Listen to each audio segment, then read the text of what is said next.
Oke, salam dan salam sejahtera. Dan hari ini kita rakyat Malaysia mendapat kabar gembira daripada Menteri Pengangkutan kita iaitu YB Anthony Loke apabila mengumumkan bermula hari ini bahawa pelekat lesen kenderaan bermotor iaitu LKM ataupun lebih dikenali sebagai Rotek tidak lagi perlu dipamerkan pada kenderaan persendirian milik rakyat Malaysia. Dan Menteri Pengangkutan juga berkata inisiatif ini adalah sebahagian daripada usaha Kementerian Pengangkutan untuk melaksanakan langkah digitalisasi dalam penghematan teras Jabatan Pengangkutan Jalan JPJ, khususnya membabitkan lesen kenderaan bermotor LKM dan lesen memandu Malaysia LMM persendirian. Dan di sini juga beliau mengumumkan bahawa pada 10 Februari 2023 pemilik kenderaan persendirian yang merupakan warga negara boleh menggunakan mood paparan LKM digital ataupun eLKM seperti yang tertera di sebelah kiri saya ini, dan juga LMM digital eLMM melalui portal awam JPJ atau aplikasi mobil My JPJ di bawah satu projek perintis secara in-house katanya dalam sidang media hari ini. Dan apa yang saya lihat daripada kenyataan yang dikeluarkan oleh YB Anthony Loke ini, yang mana saya melihat sambutan yang begitu hangat daripada kalangan rakyat Malaysia, kerana sistem ini memudahkan kita dan tidak perlu bersesak-sesak ke Jabatan Pengangkutan Jalan JPJ untuk kita merenewkan ataupun membuat semula atau memperbaharui lesen kita di kaunter yang mana terlalu sesak yang selama ini ramai yang komplain. So apa yang saya lihat di sini, apabila YB Anthony Loke juga berkata inisiatif ini dilaksanakan secara berperingkat dengan fasa pertama melibatkan kenderaan persendirian individu termasuk motosikal.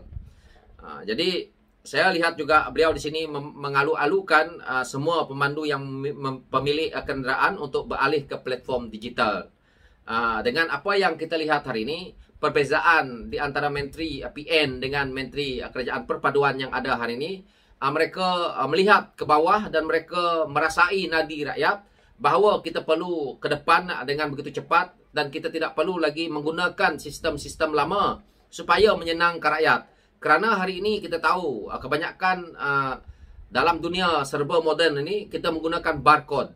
Dan hari ini apabila kita masih lagi mempamerkan rotek kita itu di depan cermin kereta, pada saya sudah tidak relevan. Dan hari ini apabila Kerajaan Perpaduan yang mana Menteri Pengangkutannya adalah YB Anthony Loke, maka dengan inisiatif dan juga idea dan IQ yang bagus, kita hari ini dah pun beralih ke arah yang lebih baik, lebih cepat, dan kita tahu dengan kecepatan IT yang ada, kita sudah semakin ke depan.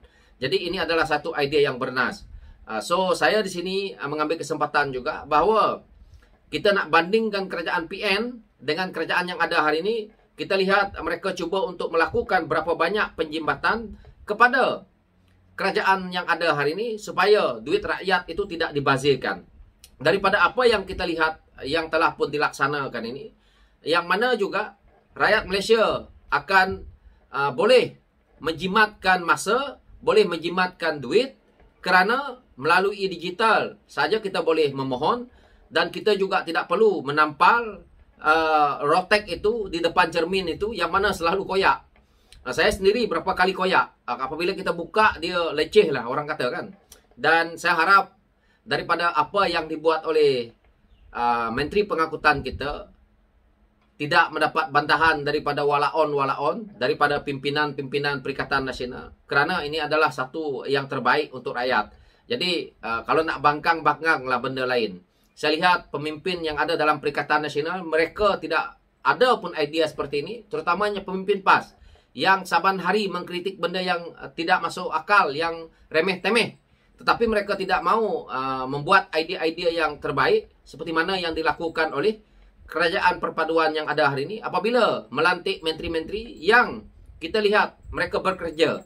Yang mana dulu kita dengar apabila daripada kerajaan yang lalu, menteri-menteri cuma pergi membuat pembukaan, pergi launching ni lah, pergi launching itulah, meluncing tapak mana-mana lah. Tetapi pelaksanaan untuk rakyat tak ada. Hari ini kita dengar apabila ada menu ramah lah, yang mana kita tengok rakyat berpusu-pusu untuk mencari menu ramah. Begitu juga dengan penghematan yang kita ada hari ini. Apabila rakyat melihat bahawa kita bergerak lebih pantas, kita sebenarnya sudah kehilangan waktu yang begitu panjang kerana kita sebelum ini asyik mengundi kepada kepimpinan yang salah. Adalah salah. Mereka pula berebut jadi kerajaan. Mereka sebenarnya tidak mempunyai kepakaran dan kebolehan. Tetapi untuk membentuk kerajaan itu harus ada 122 kursi. Maka 112 kursi. Maka baik atau buruk mereka akan menjadi kerajaan. Dan akhirnya kalau buah yang kita dah pun lantik daripada awal itu tidak baik, maka dia akan merosakkan negara. Apa yang kita lihat hari ini? Baru dalam beberapa bulan, akhirnya kita lihat satu persatu menteri mengumumkan hal-hal yang baik untuk rakyat. Yang mana ini adalah satu daripada cara. Bukan kita nak keluarkan KWSP, asyik kita nak memikirkan benda-benda yang akan merosakkan kita di akhirnya. Yang mana KWSP ini baik. Saya pun, adik-beradik saya ikut terjebak keluar KWSP. Tetapi akhirnya habis. Alasannya adalah waktu nak keluarkan itu, semua orang kata mereka susah. Tetapi sebenarnya, sebahagian daripada duit itu, mereka belanjakan, berjolikan dan akhirnya habis. Saya faham benda ini kerana saya nampak, saya lihat kebanyakannya begitu. Saya tak kata semua. Jadi daripada inisiatif-inisiatif yang dibuatkan oleh kerajaan ini, saya harap mendapat perhatian yang baik daripada rakyat. Dan kita harus memberi manfaat ini kepada diri kita sendiri supaya perkara-perkara yang baik boleh lagi diteruskan oleh kerajaan yang ada untuk menjamin masa depan kita ini. Bukan kerjanya seperti walaon-walaon daripada Perikatan Nasional yang hari-hari mengkritik kerajaan dan apabila menjadi kerajaan mereka tak tahu buat kerja. Inilah kerja mereka yang hanya bercakap tetapi pelaksanaannya gagal total.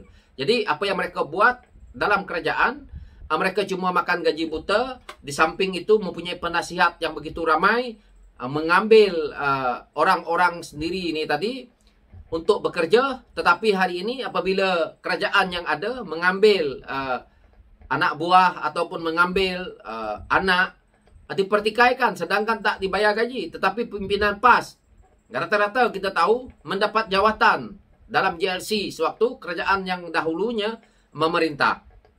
Inilah perbezaan di antara kerajaan yang ada hari ini.